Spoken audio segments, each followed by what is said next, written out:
Yeah, That's great. I think we need to see more people like yourself, so we can have a larger footprint globally. Actually, many skill with academy from people that you train, absolutely. from people with ambition, to grow the Yeah, community because we need to impact and have more content from people looking like us. So sometimes absolutely. you learn best from when you're actually learning from people who look like you, that share the same background and share history. Absolutely. So now let's switch a little bit now to how life have came full circle. You studying Land survey. land surveying in Nigeria, didn't even know that this was going to come and catch back to you in so many years. So how did how did the idea came about? Okay, now it's time to invest in land. How did that idea come? And I'll tell you, I wish I can take credit that some brilliant idea just popped up and I just said bingo. Right,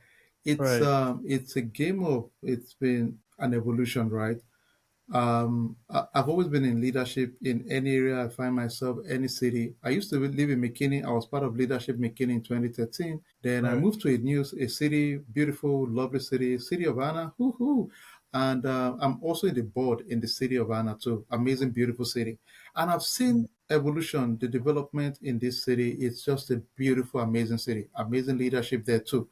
And I remember moving to the city. My wife said, "Hey, let's go to the chambers of commerce, the planning and zoning." So we went there to do our due diligence to know what's coming there. Amazing. Now, everything they told us was coming times two happened, way more than we even imagined. So it was kind of creepy that whoa, okay. Now the question was that what am I going to do? I have no idea really. I mean, I had some knowledge, but I was not sure what's the right path. right, And what I've realized is that you can talk all you want. It's all about execution. You get to move though. So in my case, I didn't move as quick as I thought I should move. But thankfully, the last 5 years changed everything. I started buying land for myself, saw a couple of opportunities to buy land. Then I started buying land for myself.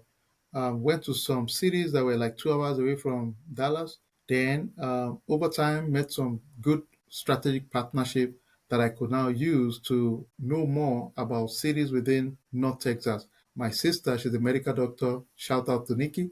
And she told me that, hey, bros, can you check North Texas? She's seen some research. Can you go check? Then I started getting curious around North Texas to see more.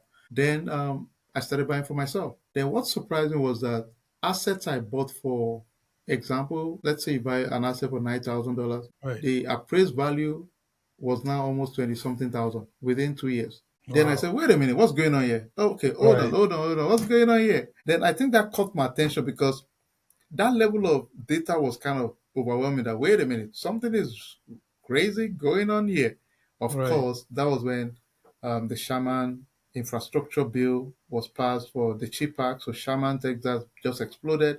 We have the largest man-made lake in Texas in 30 years, Bodak Lake in Honey Grove.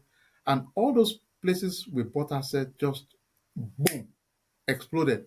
So it changed Wow. everything. Then I said, okay, my partner and I said, okay, can we try to see if we can help more people? So we Right. piloted and bought a small acre of land. We needed 3 people. We had 10 people show interest. Hmm. Then we said, okay, there seems to be an opportunity there. Then we Right. started the project together, and the rest is history. That's how Landzille started. So now, when you buying land, let's just break it down to a smaller. Yeah. Like, walk us through, if somebody like myself is interested in purchasing land, how do you help that person actually?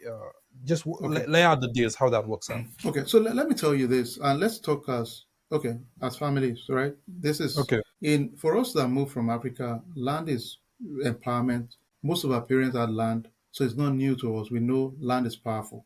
A lot of our parents is one of their big asset vehicle, land, right? It's a common thing for us, especially in Africa. Nigeria is surely a big deal for us there too. Our parents own land. In the US, it's different because none of us know what the heck is land. How do I buy it? How do I get Right. it? I don't know. I know about house, but what is Right. land? So Right. I'm here to tell you that we have demystified that. Very simple. Number one, we make sure we buy strategic land. The first question you must ask anyone talking about land is ask them, okay, good talking point. What data point supports this investment? You must ask that, okay? Okay. Don't just buy land anywhere. I mean, there are so many land everywhere, but don't do that. Ask questions. what are the data points supporting this investment? I Right. expect you to give me data from an economic development point of view. All right, don't give me random data. Okay, I don't care about history, culture, no, no, economic development. Because at the end Right. of the day, you want asset that can appreciate, right? So Right. ask me and say, okay, guy, dude, what are the economic data pointing to this investment? I need detailed data to show growth population wise, investment, infrastructure. How is the city attracting investment in general? Those are the first foundation from a location point. It's not just oh location, no. Yes, location, but what are the data that supports this location? Very important. Solid data, right? Because land is a vision. It's not something you will see development now. But I'll tell you Mm. what I've seen in North America. Every one of those data points, if it's been approved, it's going to happen. If it is already marked and said, okay, this is in our master plan, it always happens 99% of the time. And I've seen the trend a lot in North Texas. So it's going to happen, right? So that's number Mm. one. So the data location is a big one. Number two, in Texas, where we invest, we have an ag exemption program, agricultural exemption that says if you buy about 11 acres or more, you qualify. That simply means you pay less tax. You don't want to buy land and you're paying a lot of taxes. Let me give you an example. One of our Okay. current project, about 150 acre. So I'm asking you to guess how much my taxes on a 150 acre. I bet most of you are guessing. Let me give you 2 seconds to guess. I think you're wrong. All right. Your guess is probably going to be 150 acre. Now, 150 acre is about the size of about easily 70 football field. Think for a second. That's a lot of, think of 70 football fields. That's huge. Yeah, that's a lot of real estate dirt. That's Right. big. That's What if huge. I told you for the year my tax is less than your rent and you're not living in Manhattan? My tax was about less than $500. Let's take it again. For the For the whole size of 150 acres? 70, for the whole, yes, for the whole 150 acres. Wow. Yes. Now, I know you said wow. Now, pause. Remember again, these laws were made for the wealthy, right? Now you're Right. part of the mindset. It's a mindset, right? So don't forget, Absolutely. these are not things that are thrown to everybody, really. Yeah, Right. it's a different conversation, but that's the reality, right? It's a law. Let's pause. How many of us can afford 10 acres, 50 acres? It's not like we're keeping 50 acres, keeping it somewhere, right? That's a lot of dirt. So it's Right. designed for certain wealth class, to be honest. That's what Right. I've said. Right. So, but now we're part of it because we know it's knowledge. So your tax liability is going to be very low when you buy from us because we would help you with the agri exemption to Right. make sure you have minimal taxes you're paying.